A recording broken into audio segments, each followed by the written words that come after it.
Chỉ trong một đêm, Trung Đông có thể rơi vào một cuộc chiến tranh mà cả thế giới đều lo ngại. Một cuộc không kích bất ngờ xảy ra. Chỉ vài phút sau, bầu trời bắt đầu sáng rực bởi những vệt lửa của tên lửa đạn đạo. Tại Lebanon, hàng nghìn rocket từ lực lượng vũ trang đang lao về phía Israel.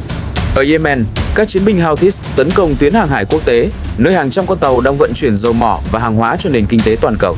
Tại Iraq, các căn cứ quân sự của Mỹ liên tiếp trở thành mục tiêu của những cuộc tấn công bằng drone và tên lửa. Ngoài khơi vịnh Ba Tư, những tàu sân bay khổng lồ của Hải quân Mỹ đang tiến vào vị trí chiến đấu. Và tại eo biển Hormuz, nơi gần 1/5 lượng dầu của thế giới đi qua mỗi ngày, nguy cơ phong tỏa đang khiến cả thị trường năng lượng rung chuyển. Liệu một cuộc đối đầu giữa Mỹ và Iran có thể kéo cả Trung Đông vào một cuộc chiến chưa từng thấy? Nếu bạn muốn hiểu điều gì thực sự có thể xảy ra, hãy cùng theo dõi phân tích trong video hôm nay của kênh Hồ sơ Quân giới và đừng quên nhấn đăng ký kênh để không bỏ lỡ những nội dung quân sự chuyên sâu tiếp theo. Để hiểu vì sao một cuộc chiến giữa Mỹ và Iran có thể kéo cả Trung Đông vào vòng xoáy xung đột, trước hết cần nhìn vào bản chất thực sự của mối quan hệ giữa hai quốc gia này. Trong nhiều thập kỷ qua, Washington và Tehran không chỉ đơn giản là hai quốc gia có bất đồng về chính trị. Họ đại diện cho hai cách nhìn hoàn toàn khác nhau về quyền lực và trật tự tại Trung Đông. Khi hai tầm nhìn đó va chạm, hậu quả không chỉ dừng lại ở ngoại giao hay các tuyên bố cứng rắn, nó có thể lan ra toàn bộ khu vực. Trong suốt thế kỷ 20, Iran từng là một trong những đồng minh quan trọng của phương Tây tại Trung Đông. Nhưng mọi thứ thay đổi hoàn toàn sau cuộc cách mạng Hồi giáo năm 1979. Chính quyền mới tại Tehran lựa chọn một con đường khác, một con đường đặt mục tiêu giảm ảnh hưởng của Mỹ tại khu vực. Kể từ thời điểm đó, quan hệ giữa hai quốc gia bước vào một giai đoạn đối đầu kéo dài. Không có một hiệp ước hòa bình chính thức nào được ký kết, nhưng cũng không có chiến tranh trực tiếp. Thay vào đó là một trạng thái căng thẳng âm ỉ kéo dài qua nhiều thập kỷ. Trong những năm sau đó, Mỹ dần xây dựng một mạng lưới đồng minh rộng lớn tại Trung Đông. Israel trở thành đối tác chiến lược quan trọng nhất của Washington trong khu vực. Các quốc gia vùng vịnh như Ả Rập Xê Út, Bahrain, Qatar hay Kuwait cũng đóng vai trò then chốt trong chiến lược an ninh của Mỹ. Hàng loạt căn cứ quân sự được thiết lập, cho phép Mỹ triển khai lực lượng nhanh chóng nếu cần thiết. Sự hiện diện này giúp Washington duy trì ảnh hưởng quân sự và chính trị mạnh mẽ tại Trung Đông. Từ góc nhìn của Iran, bức tranh lại hoàn toàn khác. Tehran cho rằng họ đang bị bao quanh bởi các căn cứ quân sự của Mỹ. Những hạm đội tàu chiến hoạt động tại vịnh Ba Tư, những căn cứ không quân trong khu vực và các hệ thống phòng thủ tên lửa tại các quốc gia đồng minh của Washington tạo ra một áp lực an ninh rất lớn đối với Iran. Chính vì vậy, chiến lược của Tehran không tập trung vào việc cạnh tranh trực tiếp với sức mạnh quân sự của Mỹ, mà tập trung vào việc tìm ra những cách thức khác để cân bằng quyền lực. Đây chính là lúc chiến lược mà nhiều chuyên gia gọi là chiến tranh bất đối xứng bắt đầu hình thành. Iran hiểu rằng họ khó có thể cạnh tranh với một siêu cường về số lượng tàu sân bay, máy bay chiến đấu hay hệ thống vệ tinh quân sự. Thay vì chạy đua vũ trang theo cách truyền thống, Tehran tập trung phát triển những công cụ chiến lược có chi phí thấp hơn, nhưng vẫn đủ sức tạo ra sức răn đe. Một trong những yếu tố quan trọng nhất của chiến lược này là chương trình tên lửa của Iran. Trong nhiều năm qua, Tehran đã đầu tư mạnh vào việc phát triển các loại tên lửa đạn đạo và tên lửa hành trình có tầm bắn đủ để vươn tới nhiều mục tiêu trong khu vực. Những vũ khí này không chỉ đóng vai trò phòng thủ mà còn tạo ra khả năng đáp trả nếu Iran bị tấn công. Bên cạnh đó, Iran cũng phát triển nhanh chóng các hệ thống máy bay không người lái tấn công. Những chiếc drone này có thể bay xa, mang theo đầu đạn và thực hiện các nhiệm vụ tấn công với chi phí thấp hơn rất nhiều so với máy bay chiến đấu truyền thống. Nhưng vũ khí không phải là yếu tố duy nhất trong chiến lược của Iran.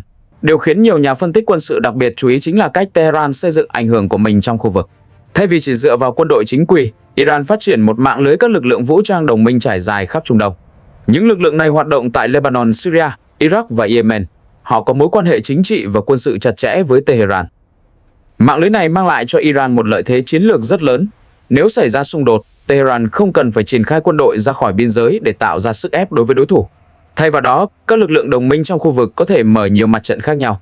Điều này khiến bất kỳ cuộc chiến nào với Iran cũng có nguy cơ lan rộng nhanh chóng. Trong khi đó, Mỹ vẫn duy trì ưu thế áp đảo về sức mạnh quân sự truyền thống. Hải quân Mỹ có thể triển khai các nhóm tác chiến tàu sân bay tới khu vực trong thời gian ngắn.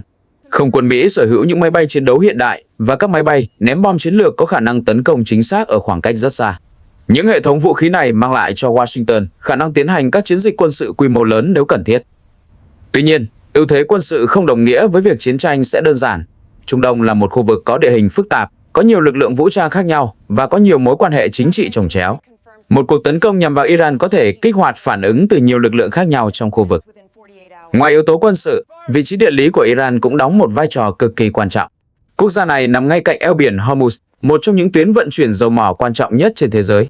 Mỗi ngày, một lượng lớn dầu thô từ các quốc gia vùng vịnh phải đi qua vùng biển hẹp này để tới thị trường quốc tế. Chỉ cần một sự gián đoạn tại đây, thị trường năng lượng toàn cầu có thể bị ảnh hưởng ngay lập tức. Chính vì vậy, bất kỳ cuộc xung đột nào tại khu vực Vịnh Ba Tư cũng không chỉ là vấn đề quân sự. Nó còn liên quan trực tiếp tới nền kinh tế của nhiều quốc gia trên thế giới. Điều này khiến mọi diễn biến tại khu vực này đều được theo dõi rất chặt chẽ. Tất cả những yếu tố đó kết hợp lại đã tạo ra một thực tế rất đáng chú ý. Một cuộc chiến giữa Mỹ và Iran có thể không chỉ diễn ra trên một chiến trường duy nhất. Thay vào đó, nó có thể lan ra nhiều khu vực khác nhau tại Trung Đông, nơi các lực lượng vũ trang đồng minh và đối thủ cùng tham gia. Đó cũng chính là lý do vì sao nhiều chuyên gia an ninh cho rằng nếu chiến tranh thực sự nổ ra, nó có thể trở thành cuộc xung đột lớn nhất tại Trung Đông trong nhiều thập kỷ. Nhưng câu hỏi lớn hơn vẫn còn ở phía trước. Nếu cuộc chiến đó xảy ra, những chiến trường nào sẽ bùng nổ đầu tiên? Nếu một cuộc chiến giữa Mỹ và Iran thực sự bùng nổ, điều đáng lo ngại nhất không phải chỉ là sức mạnh quân sự của hai quốc gia này. Điều khiến các nhà phân tích chiến lược quan tâm hơn cả là bản đồ chiến trường của Trung Đông. Đây là khu vực mà một cuộc xung đột hiếm khi chỉ diễn ra tại một quốc gia. Thay vào đó, nó thường lan sang nhiều khu vực khác nhau, nơi các lực lượng vũ trang và các lợi ích chiến lược chồng chéo lên nhau. Một trong những nơi đầu tiên có thể trở thành chiến trường là Lebanon. Quốc gia nhỏ nằm bên bờ Địa Trung Hải này là nơi hoạt động của Hezbollah, một lực lượng vũ trang được coi là một trong những đồng minh quan trọng nhất của Iran. Trong nhiều năm qua, Hezbollah đã xây dựng một hệ thống quân sự đáng kể. Lực lượng này sở hữu hàng chục nghìn chiến binh và một kho rocket và tên lửa lớn. Nhiều nguồn phân tích cho rằng Hezbollah có thể sở hữu hàng chục nghìn rocket với tầm bắn đủ để tấn công nhiều khu vực trong lãnh thổ Israel. Nếu chiến tranh giữa Mỹ và Iran xảy ra, Hezbollah có thể tham gia vào cuộc xung đột bằng cách mở một mặt trận mới tại biên giới Israel. Điều này sẽ buộc Israel phải phản ứng. Trong những cuộc xung đột trước đây, mỗi khi Hezbollah và Israel giao tranh, các cuộc tấn công thường nhanh chóng leo thang thành những chiến dịch không kích quy mô lớn. Các thành phố, căn cứ quân sự và các cơ sở hạ tầng quan trọng có thể trở thành mục tiêu của rocket và các đợt không kích. Một cuộc chiến như vậy có thể nhanh chóng lan rộng ra toàn bộ khu vực biên giới Lebanon và Israel. Nhưng Lebanon không phải là nơi duy nhất có thể bùng nổ xung đột. Iraq cũng là một trong những điểm nóng quan trọng. Sau nhiều năm chiến tranh, Iraq hiện là nơi tồn tại một mạng lưới phức tạp của các lực lượng vũ trang khác nhau. Trong số đó có các lực lượng dân quân có mối quan hệ gần gũi với Iran. Đồng thời, Iraq cũng là nơi có sự hiện diện của nhiều căn cứ quân sự Mỹ. Sự tồn tại đồng thời của hai yếu tố này khiến Iraq trở thành một nơi cực kỳ nhạy cảm nếu chiến tranh xảy ra. Trong trường hợp xung đột giữa Mỹ và Iran leo thang, các lực lượng dân quân tại Iraq có thể tiến hành các cuộc tấn công nhằm vào các căn cứ hoặc đoàn xe quân sự của Mỹ. Những cuộc tấn công bằng rocket hoặc máy bay không người lái có thể gây thiệt hại và buộc Washington phải phản ứng. Khi đó, Iraq có thể trở thành một chiến trường trực tiếp giữa Mỹ và các lực lượng thân Iran. Một khu vực khác có nguy cơ trở thành chiến trường là Syria. Trong hơn một thập kỷ qua, Syria đã trải qua một cuộc nội chiến phức tạp với sự tham gia của nhiều quốc gia và lực lượng vũ trang khác nhau. Trên lãnh thổ Syria hiện có sự hiện diện của nhiều bên, bao gồm quân đội Syria, các lực lượng thân Iran, lực lượng Nga, các nhóm vũ trang địa phương và một số lực lượng quân sự của Mỹ. Chính sự chồng chéo này khiến Syria trở thành một khu vực cực kỳ nhạy cảm. Nếu chiến tranh giữa Mỹ và Iran nổ ra, các căn cứ hoặc lực lượng liên quan đến Iran tại Syria có thể trở thành mục tiêu của các cuộc tấn công. Đồng thời, các lực lượng thân Iran tại đây cũng có thể tham gia vào cuộc xung đột bằng cách tấn công các mục tiêu của Mỹ hoặc các đồng minh của Washington. Chỉ cần một sự cố nhỏ tại Syria, chẳng hạn như một cuộc tấn công nhằm mục tiêu hoặc một vụ đụng độ giữa các lực lượng quân sự, tình hình có thể nhanh chóng leo thang. Không chỉ trên đất liền, chiến tranh cũng có thể lan ra các tuyến hàng hải quan trọng. Yemen là một ví dụ rõ ràng. Trong nhiều năm qua, lực lượng Houthis tại Yemen đã nhiều lần chứng minh khả năng tấn công các mục tiêu ở khoảng cách xa bằng tên lửa và máy bay không người lái. Họ cũng từng thực hiện các cuộc tấn công nhằm vào tàu thương mại và tàu chiến tại khu vực Biển Đỏ. Nếu chiến tranh giữa Mỹ và Iran xảy ra, các cuộc tấn công như vậy có thể gia tăng. Điều này sẽ khiến các tuyến vận tải biển quan trọng trở nên nguy hiểm hơn. Biển Đỏ là một trong những tuyến đường hàng hải quan trọng của thế giới, nơi hàng hóa và dầu mỏ được vận chuyển giữa châu Á và châu Âu. Bất kỳ sự gián đoạn nào tại đây cũng có thể gây ra những tác động lớn đối với thương mại toàn cầu. Nhưng có lẽ điểm nóng quan trọng nhất của toàn bộ khu vực vẫn là eo biển Hormuz. Đây là một vùng biển hẹp nằm giữa Iran và bán đảo Ả Rập. Mặc dù diện tích không lớn, eo biển này lại đóng vai trò cực kỳ quan trọng đối với nền kinh tế thế giới. Một lượng lớn dầu thô từ các quốc gia vùng vịnh phải đi qua eo biển này để tới các thị trường quốc tế. Trong trường hợp chiến tranh xảy ra, eo biển Hormuz có thể trở thành một trong những chiến trường quan trọng nhất. Iran có nhiều cách khác nhau để gây gián đoạn giao thông tại khu vực này. Các tàu cao tốc vũ trang, thủy lôi trên biển và các loại tên lửa chống hạm có thể tạo ra nguy cơ đối với tàu thương mại và tàu chiến hoạt động trong khu vực. Chỉ cần một số tàu dầu bị tấn công hoặc một tuyến vận tải bị gián đoạn, tác động đối với thị trường năng lượng toàn cầu có thể xuất hiện gần như ngay lập tức. Giá dầu có thể tăng mạnh và nhiều quốc gia phụ thuộc vào nguồn năng lượng từ Trung Đông có thể bị ảnh hưởng. Khi nhìn vào bản đồ Trung Đông, có thể thấy rằng những điểm nóng này không nằm tách rời nhau.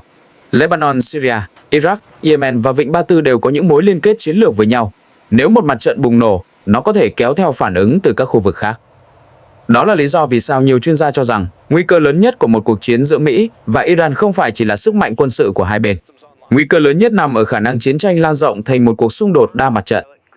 Và nếu điều đó xảy ra, Trung Đông có thể nhanh chóng trở thành một chiến trường rộng lớn trải dài từ bờ Địa Trung Hải cho tới Vịnh Ba Tư. Nếu những mặt trận tại Lebanon, Iraq, Syria hay Yemen đồng loạt bùng nổ, cuộc xung đột giữa Mỹ và Iran sẽ bước sang một giai đoạn hoàn toàn khác. Khi đó, chiến tranh sẽ không còn là những cuộc tấn công giới hạn hay các đòn trả đũa lẫn nhau. Thay vào đó, toàn bộ khu vực Trung Đông có thể trở thành một chiến trường rộng lớn với sự tham gia của nhiều quốc gia và lực lượng quân sự khác nhau. Trong một kịch bản như vậy, ưu thế quân sự của Mỹ sẽ đóng vai trò quan trọng. Trong nhiều thập kỷ qua, quân đội Mỹ đã xây dựng một hệ thống triển khai lực lượng có khả năng hoạt động ở hầu như mọi khu vực trên thế giới. Tại Trung Đông, Washington duy trì nhiều căn cứ quân sự và các lực lượng hải quân có thể phản ứng rất nhanh khi khủng hoảng xảy ra. Một trong những biểu tượng rõ ràng nhất của sức mạnh quân sự Mỹ là các nhóm tác chiến tàu sân bay. Mỗi nhóm tác chiến bao gồm một tàu sân bay cỡ lớn cùng với các tàu khu trục, tàu tuần dương và tàu ngầm hộ tống. Trên bong tàu sân bay là hàng chục máy bay chiến đấu có thể thực hiện các nhiệm vụ tấn công và phòng thủ trên không. Khi được triển khai tới Vịnh Ba Tư hoặc các vùng biển lân cận, những nhóm tác chiến này có thể tiến hành các chiến dịch không kích nhằm vào nhiều mục tiêu trong khu vực. Bên cạnh đó, Mỹ còn sở hữu các loại máy bay ném bom chiến lược có khả năng bay rất xa và mang theo số lượng lớn vũ khí chính xác. Những máy bay này có thể tấn công các mục tiêu quan trọng mà không cần phải xuất phát từ các căn cứ trong khu vực. Điều này mang lại cho Washington khả năng duy trì áp lực quân sự trong thời gian dài. Tuy nhiên, một cuộc chiến với Iran sẽ không giống với những chiến dịch quân sự trước đây. Iran đã chuẩn bị trong nhiều năm cho kịch bản đối đầu với một đối thủ mạnh hơn. Thay vì tập trung vào việc cạnh tranh trực tiếp với các hạm đội tàu chiến hay lực lượng không quân hiện đại của Mỹ, Tehran phát triển các chiến thuật có thể gây khó khăn cho đối phương. Một trong những yếu tố quan trọng nhất trong chiến lược này là hệ thống tên lửa của Iran. Những tên lửa đạn đạo và tên lửa hành trình do Iran phát triển có thể tấn công các căn cứ quân sự và cơ sở hạ tầng trong khu vực. Điều này có nghĩa là nhiều căn cứ của Mỹ tại Trung Đông có thể nằm trong tầm bắn của các hệ thống vũ khí này. Ngoài ra, Iran cũng đầu tư mạnh vào các hệ thống máy bay không người lái. Những chiếc drone tấn công có thể được sử dụng để tấn công các mục tiêu quân sự hoặc cơ sở hạ tầng. Trong nhiều cuộc xung đột gần đây tại Trung Đông, các loại vũ khí này đã chứng minh rằng chúng có thể gây ra những thiệt hại đáng kể. Một yếu tố khác trong chiến lược của Iran là khả năng tiến hành chiến tranh bất đối xứng trên biển. Vùng Vịnh Ba Tư là một khu vực có địa hình đặc biệt. Nhiều tuyến hàng hải đi qua những vùng nước tương đối hẹp, nơi các tàu chiến lớn có thể gặp khó khăn khi hoạt động. Iran đã phát triển các phương tiện chiến đấu phù hợp với môi trường này. Các tàu cao tốc vũ trang có thể di chuyển nhanh và tấn công bất ngờ. Thủy lôi có thể được triển khai để gây nguy hiểm cho tàu thương mại và tàu chiến. Các hệ thống tên lửa chống hạm được đặt dọc theo bờ biển cũng có thể tạo ra mối đe dọa đối với những tàu chiến hoạt động trong khu vực.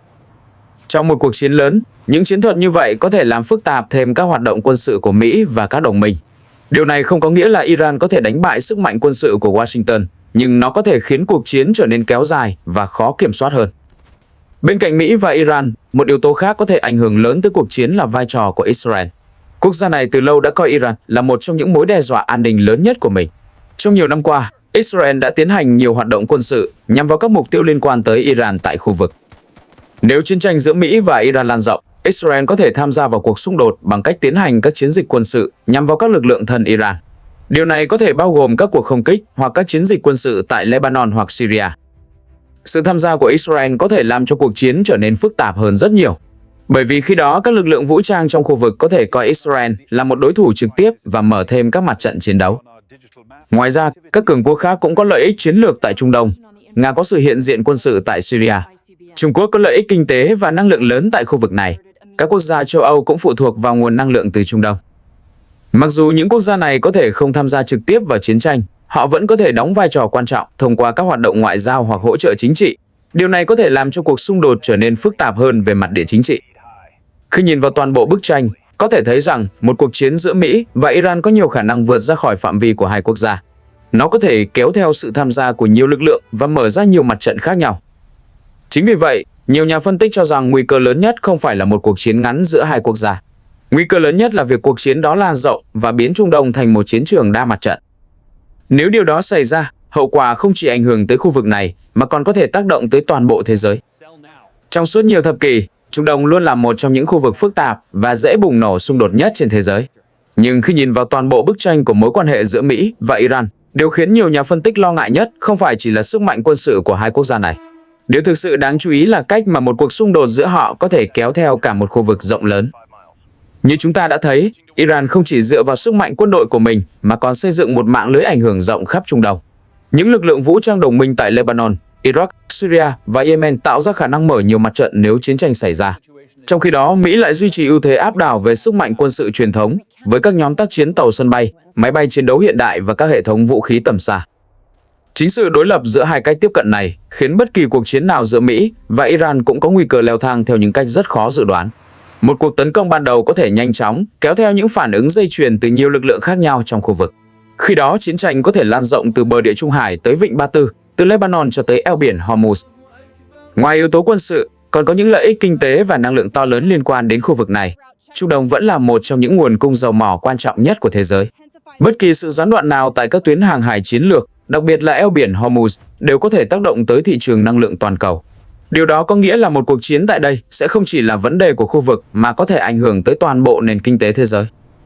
Tuy nhiên, lịch sử cũng cho thấy rằng các cuộc khủng hoảng lớn đôi khi vẫn được kiểm soát trước khi leo thang thành chiến tranh toàn diện.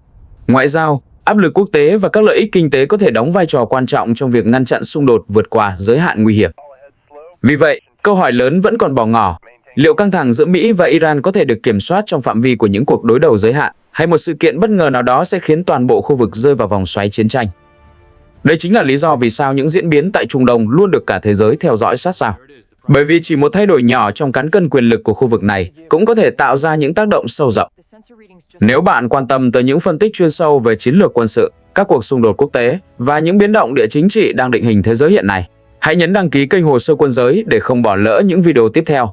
Chúng tôi sẽ tiếp tục mang tới những góc nhìn rõ ràng, dễ hiểu và sâu sắc về các vấn đề quân sự đang được quan tâm nhất.